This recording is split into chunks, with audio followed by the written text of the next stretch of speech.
Chers amis, bonjour, je suis heureux de vous accueillir dans cette nouvelle vidéo que je vais consacrer à la présentation de l'outil que j'utilise pour faire ces vidéos. Vous avez remarqué que quand je vous parle, j'utilise souvent un fond d'écran, enfin un fond qui est derrière moi, qui peut être une image d'une ville, de Monaco en l'occurrence, ou un data center, ou même je peux faire apparaître une présentation PowerPoint sur le côté pour présenter les différentes choses que j'ai besoin de vous montrer. J'ai essayé de constituer une solution opérationnelle, simple et très peu onéreuse, avec un simple smartphone. C'est avec mon smartphone que je fais des prises de vue et de son. J'ai acheté un écran vert qui est derrière moi, qui est un écran en tissu qu'on peut trouver sur Amazon.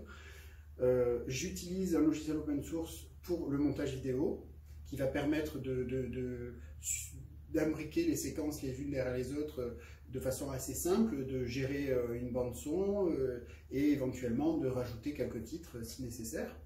Et j'utilise aussi un logiciel qui va permettre de faire du traitement vidéo temps réel, qui va notamment permettre de faire disparaître le fond vert pour que seul le personnage qui parle puisse apparaître et donc être superposé avec un fond qui peut être une image fixe, une vidéo, une présentation ou même l'utilisation d'un logiciel, y compris un jeu vidéo. C'est une technologie qui est issue du gaming, donc c'est issu d'abord du cinéma bien entendu, mais qui s'est vulgarisée avec le gaming, puisque Facebook propose une branche de Facebook qui est le Gaming Facebook et qui va permettre à des milliers de joueurs de se filmer pendant qu'ils jouent et de donner envie à d'autres joueurs de les rejoindre pour faire des équipes, jouer en équipe ou pour accueillir des nouveaux joueurs dans la communauté du jeu vidéo qui est présenté. Évidemment, ça leur permet de monétiser leur présence derrière leurs écrans, mais c'est de bonne guerre puisqu'ils rendent service à beaucoup de joueurs en montrant des compétences qui sont souvent hors du commun. Dans le domaine de l'entreprise, on va pouvoir faire des présentations vidéo, on va pouvoir faire ce qu'on fait en réunion habituellement quand on présente un projet, quand on présente une innovation ou même, je ne sais pas, un compte-rendu. Et on va pouvoir, sans passer trop de temps pour faire le montage, réaliser des produits vidéo de qualité, professionnelle ou presque professionnelle, et répondre à un besoin des collaborateurs de recevoir cette information de façon plus sympathique qu'un lourd rapport à lire pendant plusieurs minutes. Voilà. Les séquences qui vont suivre vont vous présenter quelques détails de l'installation. Donc ici, vous allez voir donc la scène verte. Cette scène verte, elle est constituée d'un châssis, qui a trois parties, deux pieds et une barre horizontale. L'écran vert est fixé sur la barre horizontale. Il est très important que l'écran vert n'ait pas de plis. Pour ce faire, il faut le défroisser avec... alors bien sûr, quand on l'achète, on le reçoit dans un paquet plié, donc il y a des plis.